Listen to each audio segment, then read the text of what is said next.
Viva Voz, com Vera Magalhães.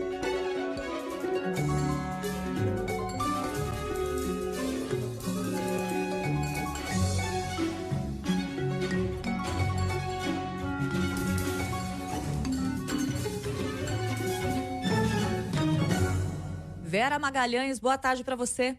Boa tarde, boa sexta para você e para todos os nossos ouvintes e espectadores, Cássia. Vera, vamos falar sobre a corrida pelas vacinas contra a Covid-19, uma corrida que aqui no Brasil, infelizmente, ainda é uma corrida muito cheia de obstáculos, né? Só para Impressionante. Para começar por um fato do dia, né? Hoje, logo aqui na abertura do CBN Brasil, a gente trouxe a informação com a nossa reportagem lá de Brasília do ministro da Saúde, Marcelo Queiroga, fazendo um apelo para que os países doem vacinas ou disponibilizem vacinas aqui para o Brasil. E eu fico me perguntando se esse apelo pode ser de alguma maneira efetivo, já que a gente sabe que vacina sobrando de fato ninguém tem, né? É um apelo bastante tardio, né, Cássia? Parece que o ministro tomou posse hoje, porque um apelo por vacinas deveria ser a primeira medida de um ministro da Saúde assumindo num país que já está perdendo de goleada essa guerra da imunização, mas não, vem mais de um mês depois da posse do ministro Marcelo Queiroga. Parece que a gente precisou ter a instalação de uma comissão parlamentar de inquérito, precisou chegar à marca tenebrosa de 400 mil mortos por Covid-19 para as autoridades acordarem e começarem a agilizar os procedimentos da vacinação. Então, o ministro vai ao painel da OMS e faz esse apelo por doses extras da vacina. Ele constata, ao fazer esse apelo, que a vacinação em massa, veja só, Cássia, é o único jeito de evitar que haja novas variantes e para conter a fase crítica que ele admite da pandemia. Ora, se nós ainda não temos essas vacinas em quantidade suficiente, e o ministro sabe disso, e se esse apelo ainda não tem uma resposta positiva, quais outras medidas o Ministério da Saúde, como órgão coordenador dos esforços da pandemia, tem de tomar? E é isso que o Ministério da Saúde segue se omitindo em fazer. Determinar medidas de distanciamento social, fazer campanhas de divulgação da importância do distanciamento social, do isolamento, num momento em que a gente ainda não tem grandes contingentes da população brasileira vacinados. Isso segue uma incógnita o que o governo brasileiro vai fazer. A gente teve ontem a bizarrice do ministro da Justiça do Brasil dizer que as pessoas que aparecem ao lado do Bolsonaro quando ele está sem máscara têm que se cuidar. Ou seja, é esse o grau de informação que o governo brasileiro nesse momento dá. E aí vem essa guerra nas vacinas em hora já bastante adiantada. Além desse apelo, estão começando a chegar doses extras de vacina. Chegou o primeiro 1 milhão de doses da Pfizer. E aí, mais improviso, Cássia.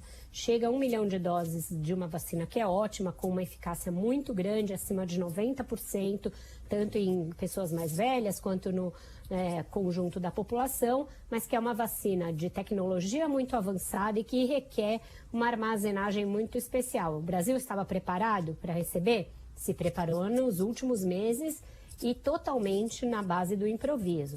Os estados e os municípios estão pegando emprestados os ultra-freezers que são necessários para armazenar essas vacinas em universidades, em laboratórios privados, em laboratórios da própria rede pública que estão passando por adaptação para chegar nas temperaturas necessárias. E essa vacina é uma vacina que vale até 6 meses, desde que armazenada em temperaturas baixíssimas, que vão de menos 65 graus Celsius a menos 80. Tem uma liberalidade do laboratório testada já, que ela pode ser transportada e armazenada em até menos 20 graus, mas desde que para consumo em 14 dias.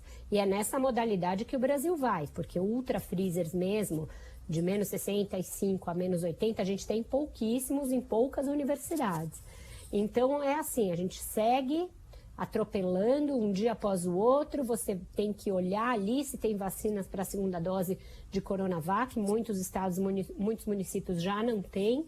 E assim seguimos atabalhoadamente o nosso plano de imunização, que foi totalmente atropelado. É verdade, Vera. A gente tem ainda a questão, né, de alguns atrasos que aconteceram por parte da entrega de outros imunizantes que nós já estamos utilizando, a Coronavac, também a vacina da AstraZeneca, e em muitos casos a gente tem que dizer, nem por conta dos laboratórios em si, mas por causa da demora para a importação daquele princípio ativo que é utilizado nessas imunizações.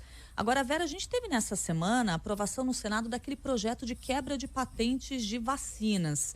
É uma discussão bem grande, ainda tem que passar pela Câmara dos Deputados esse projeto e mesmo se ele for aprovado, não é das coisas mais simples de se fazer também, né?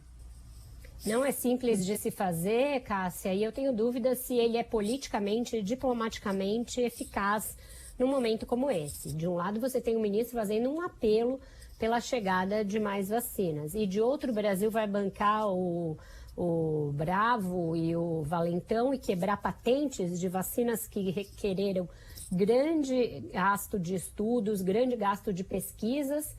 Como vai ficar a relação com esses fabricantes se o Brasil insistir neste caminho? Eu não sei se esse caminho, neste momento de crise, de emergência, em que nós precisamos da chegada das vacinas, vai nos adiantar de alguma coisa. Ainda que se quebrem as patentes, a gente não tem estrutura para fabricar a maioria dessas vacinas. A gente está tendo de improvisar plantas, tanto no Butantan quanto na Fiocruz. A gente não tem a tecnologia, vai ter de ter grandes estudos para chegar nessas tecnologias. Eu acho que é um projeto, neste momento, inócuo, em que o Brasil tenta afetar uma arrogância no trato com esses laboratórios e que pode atrasar ainda mais a chegada imediata de vacinas. Eu acho que a quebra de patentes ela é importante para patentes que se prorrogam por muito tempo, que submetem os países à falta de acesso a tecnologias, de transferência de tecnologia, etc. Em vacinas que foram desenvolvidas em tempo recorde e que a gente ainda não tem em quantidade suficiente no mundo, eu acho que pode ser inócuo e pode ser contraproducente para os interesses do Brasil. Mais um ponto a ser observado, muito bem observado. Vera, muito obrigada pela conversa de hoje. A Vera Magalhães volta no Viva Voz na tarde desta sexta-feira, no ponto final, conversando com o Bocardi, também com a Carol Moran. E na segunda-feira está de volta aqui ao CBN Brasil também. Bom fim de semana para você, Vera. Ótimo fim de semana para você, Cássia. Até segunda. Até lá. 1h43.